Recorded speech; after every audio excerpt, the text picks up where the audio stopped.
Hello again, and welcome to the finale of Polar Forms of Complex Numbers. I'm sure you're excited to get this over with, and I am excited to finally show applications of those results we've worked so hard to find.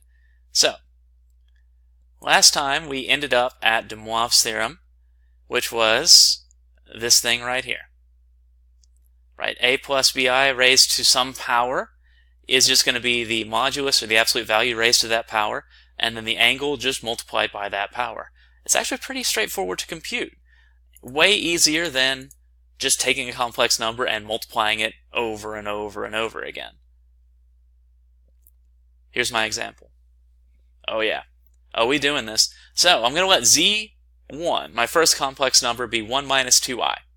My second is going to be negative 1 plus 3i. Now, I want to calculate z1 to the 20th power and subtract away z2 to the 10th power. Now, before we get too heavy-handed with all this mess here, I want you to stop and think. How would you calculate z1 to the 20th power? How would you do that without polar forms? Well, what I would have to do without polar forms is I would have to say, okay, z1 to the 20th is 1 minus 2i times 1 minus 2i times 1 minus 2i all the way down. Now, 1 minus 2i squared, that is going to be, I believe, 5 minus 4i. No, it's going to be, no, it's not. It's going to be negative 3 minus 4i.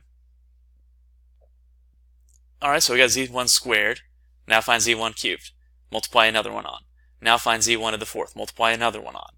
FOIL.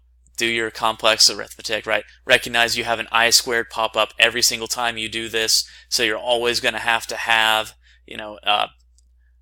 something minus whatever that one multiplies out to be. It's going to be a mess, and you have to do it for 20 times. I mean, you can be efficient about it. Recognize that it's going to be z1 squared to the 10th, which is z1 squared to the 5th, but you still, no, let's not. So, better way to do it. I want to convert each complex number into their equivalent polar form. So the r of the first guy is root 5, the r of the second one is root 10. The theta 1 value is going to be this guy right here, because this falls into the 4th quadrant, so we can use arctangent straight up and just take that value. And then this one is going to be in the 2nd quadrant, so I have to add pi to my result, and that will get me this value for the angle of the second guy. So, it's time now to apply de Moivre's theorem. Right? z1 to the 20th power is r to the 20th, cosine of my angle times 20, plus I sine of my angle times 20. z2 to the 10th is my r to the 10th, cosine of my angle times 10, plus I sine of my angle times 10. So, root 5 to the 20th, that's just 5 to the 10th. That is something that can be calculated. It is that number, by the way. And then all of these things, remembering that they are in radians mode, right? I don't have a circle there because it's not degrees. They are in radians. This is what they each evaluate out to.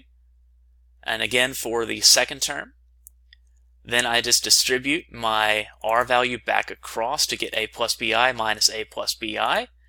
And my final result is negative 9,856,926 plus 440,705i. And if you did not use polar forms for that, if you chose not to and rather just multiply all this out by hand or write a program for it or what have you, you probably spent a lot longer. Also, by the way, if you were to check this on Wolfram or some other computation software, you would find that we had actually accidentally used a bit of rounding error here, here, and here. We needed way more decimal places for these, but it comes out to be just about what we have here, as far as significant digits are concerned anyway. So yeah. Look how far we can go with this. Look how much we can do with complex arithmetic with not that much effort, right? I mean, it's simple computations at this point. Simple computations. That's nice. Intimidating, but nice. But hang on. arithmetic is more than just adding and subtracting and exponents. There's something in the middle. There's multiplying and dividing. How would you multiply two complex numbers together? Well, let's find out. If I got Z1 doing this thing and Z2 doing this thing, so R2, theta 2, R1, theta 1, if I multiplied all that together, right, I'm going to just have that product spelled out. The R's multiply together, kind of like what we had before, right? You just take the R's and multiply them together. And then, I leave it like this because there's something very interesting that's about to pop up.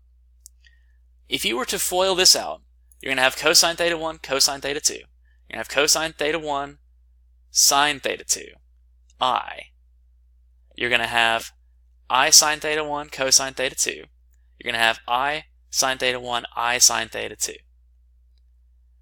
Well, once again, right, the habit I like to be in, and I hope you will find yourself in, is to always combine the real parts and the imaginary parts. So I've got, after I recognize also that I squared is -1, I've got this is my real part.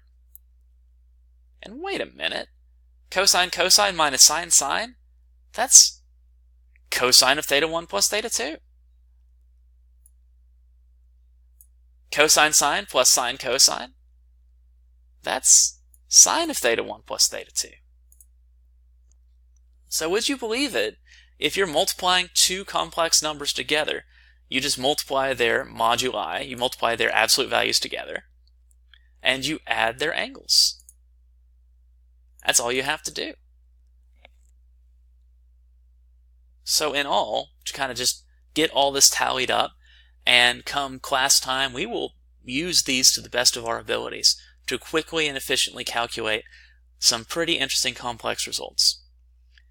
So I can raise any complex number to any power, and that's just the radius to that power, and the angles are just multiplied. I can multiply two numbers together, and the radii multiply, and the angles add. And also, as a consequence of these two together, I can also say if I divide one by another, you divide the radii and subtract the angles. That is a consequence, by the way, of this, except Z2 is raised to the negative first power. So then you would apply this for Z2 to the negative first power, and you'll eventually end up here.